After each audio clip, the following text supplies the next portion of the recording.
Friends, মাত্র ৫টি গুরুত্বপূর্ণ লক্ষণ যেগুলো আপনার স্ট্রোকের সতর্কবার্তা হতে পারে। স্ট্রোকের ভয়ের থাবা থেকে আপনি বাঁচতে পারেন, সুস্থ হতে পারেন এই ৫টি লক্ষণ জেনে। আজকে যদি ৫টি লক্ষণ আপনি সুন্দরভাবে জেনে নেন, তাহলে আপনি কিন্তু স্ট্রোকের মতো ভয়ঙ্কর রোগ থেকে সুস্থ হতে পারেন। সাধারণত হেমোরাজিক স্ট্রোক এবং ইসকেমিক স্ট্রোক দুটি খুবই বিপজ্জনক, আমাদের দেহের জন্য অনেক বেশি পরিমাণ ক্ষতির কারণ হয়ে যায়। ব্রেনে রক্ত সরবরাহ পরিমাণ যদি সুন্দরভাবে প্রবাহ স্বাভাবিকভাবে পৌঁছে যায় এবং সেটি যদি মাত্রা অতিরিক্ত পৌঁছানোর সময় ব্লাড ভেসেল ছিঁড়ে গিয়ে রক্তপাত সমস্যা হয় সাধারণত ব্রেনের ভিতরে, তাহলে কিন্তু হেমোরাজিক স্ট্রোক জনিত কারণ থাকে।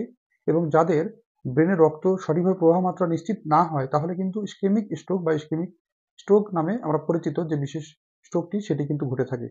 এখন কথা হলো, স্ট্রোকের পূর্ববর্তী 7 দিন পূর্বে যে সমস্ত লক্ষণগুলো জানলে আপনি চিকিৎসা সেবা নেওয়ার প্রয়োজন, সেটি সম্পর্কে আজকে বলবো। মাত্র 5টি লক্ষণ যেটি খুবই সতর্কবার্তা, সেটি সম্পর্কে জানবো।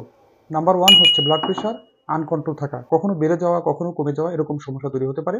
এটি কিন্তু স্ট্রোকের একটা বড় বার্তা। তাই 7 দিন পূর্বে এরকম লক্ষণ দেখতে পাওয়া মানে আপনাকে সতর্ক হতে হবে। দ্বিতীয় নম্বরটি হচ্ছে প্রচণ্ড মাথা ব্যথা, তীব্র থেকে তীব্র মাথা ব্যথা, হুল ফোটানোর মতো তীব্র মাথা ব্যথা যেটি কমতেই চায় না। আর এটি দেখতে পেলে আপনাকে স্ট্রোক পূর্ববর্তী সতর্কবার্তা হিসেবে মেনে নিতে হবে এবং সুচিকিৎসা প্রদান করার জন্য প্রস্তুতি নিতে হবে।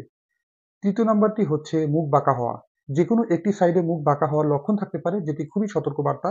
স্ট্রোক পূর্ববর্তী সময় আপনাকে এ বিষয়ে অনেক বেশি সতর্ক হতে হবে।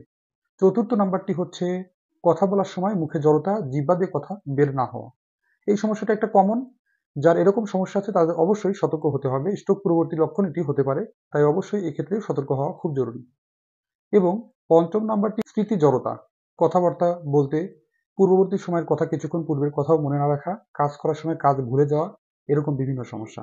এরকমটি হলেও কিন্তু সতর্ক থাকতে হবে, বুঝতে হবে স্ট্রোক পূর্ববর্তী সময়ে বা স্ট্রোকের 7 দিন পূর্বে এরকম সমস্যা হতে পারে।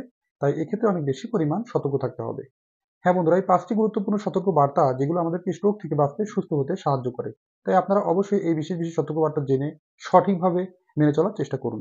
অনুষ্ঠানটি ভালো লাগলে লাইক, কমেন্ট, শেয়ার এবং সাবস্ক্রাইব করতে ভুলবেন না। আল্লাহ হাফেজ।